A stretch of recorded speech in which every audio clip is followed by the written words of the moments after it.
You wrestle for JCW, um, and I know I'm kind of showing my age. I remember when Violent J was wrestling in WCW way back in the day.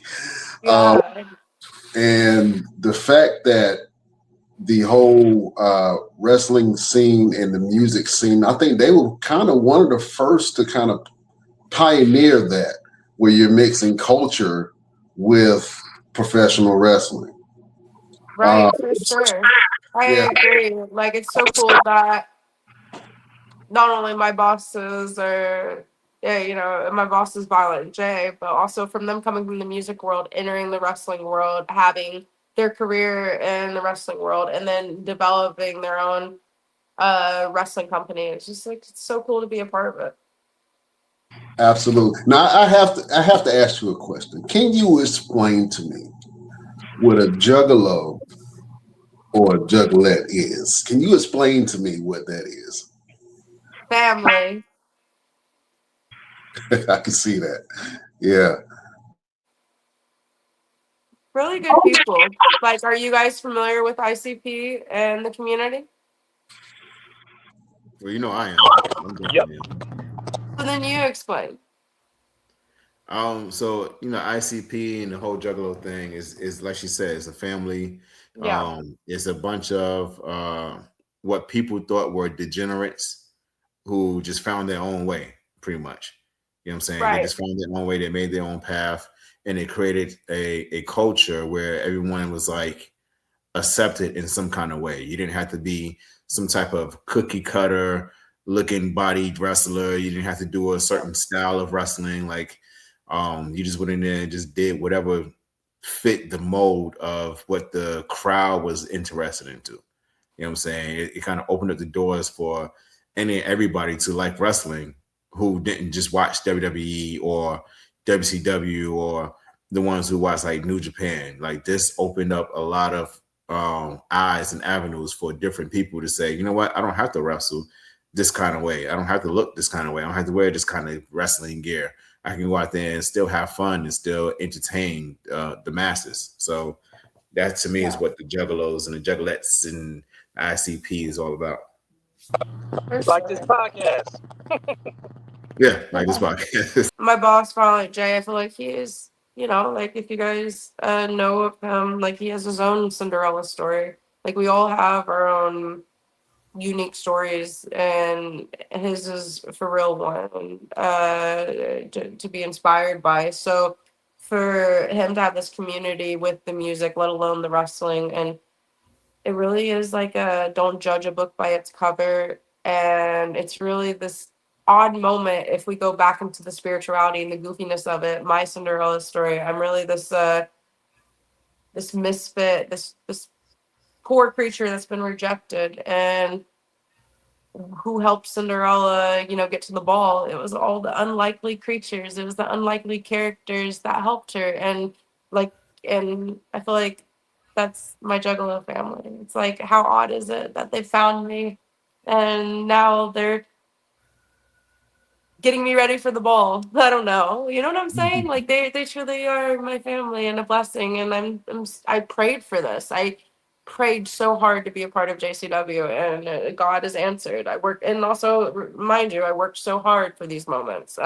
When I was at my darkest days with CRPS, it wasn't just not having pain pills and battling this disease. I quite literally couldn't get up and shower. I had to be sponge bathed. I couldn't go and use a toilet, and go to the bathroom. I couldn't even get in a wheelchair and go to the bathroom. I had to use a bedside toilet, and I couldn't clean myself. I couldn't wipe, and my disease was consuming me, and I needed someone to wipe me and bathe me, and to say that I didn't fight so hard to get to this moment would be an understatement. So I really am blessed to be here, and I'm so happy that I'm here, and I'm so excited to see what's next.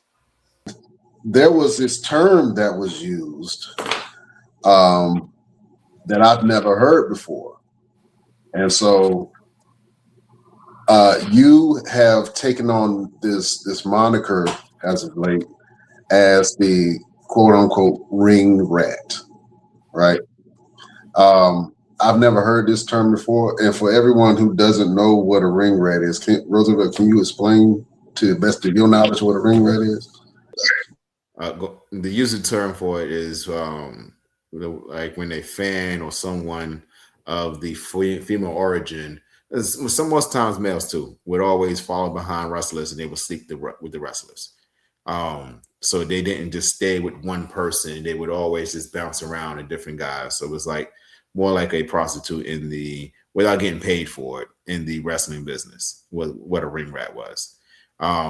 So you would hear guys like, yeah, we used to pass this one shorty around back and forth. The guys would go to certain towns and, we would go to town on her and we would know that we was getting something every time we came to this particular city or state or whatever.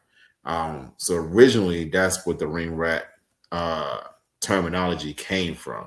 Now, Paige herself has elevated that terminology. And so, Paige, tell us what ring rat is for you.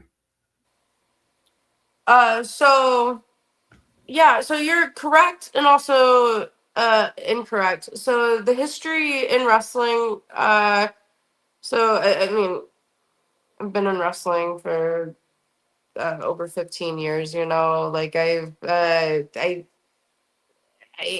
get the business, and I've always heard about the different girls being passed around, the different guys being passed around, the ring rats. Yes, you're 100% correct. But also, especially back in the day, especially during the territory days, ring rats were different women that were in towns that would provide for the men. They would buy them dinners, hotels, or give them a spot at their house. They would provide the drugs, the alcohol. They would make sure wrestlers, because wrestlers were poor travelers and, independent contractors. So these men would provide for wrestlers. But ultimately, what a ring rat in the history of wrestling is, they're ultimate groupies. So as we know in genre of music, and uh, particularly a female fan of a rock star wants to fuck the rock stars and just have sex and desperately sleep with all these different rock stars. So that's the history of what a literal ring rat is, and they're very much real people. And it's just a terminology. It's a derogatory term towards these people, actually. So it's like a slur, and it's slang in wrestling. It's carny, and it's very much real in our culture. And there's very much still ring rats in our culture. But with that being said, this moniker or whatever, I'm not sure what you guys were saying, but it's a character. It is not me. It is not something I'm taking a hold of or anything. No, I'm a part of a TV show called JCW, and the character I have been casted as, the role is, she's a ring rat. So the with JCW and only JCW, that's the character I portray, as a character called the Ring Rat. And it's so fun because I dare say no one's really ever done this before. And I I like that I was casted in this role because I know the history of wrestling. I'm not ignorant to the business. I know what a ring rat is, and I know I don't know. But I do put my own twist to it in a way, because I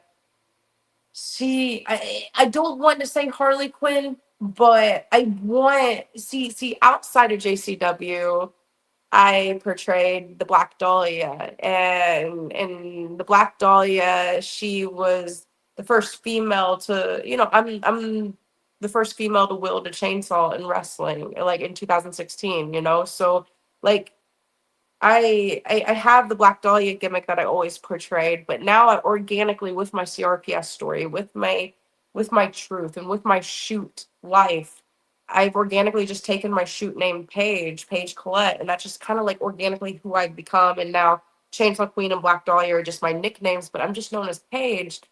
So to be able to step into this role, it's so fresh and so unique. And I do enjoy it. I do enjoy getting to break that barrier, because in the show that I'm in, it's definitely bringing back that Attitude Era esque. It's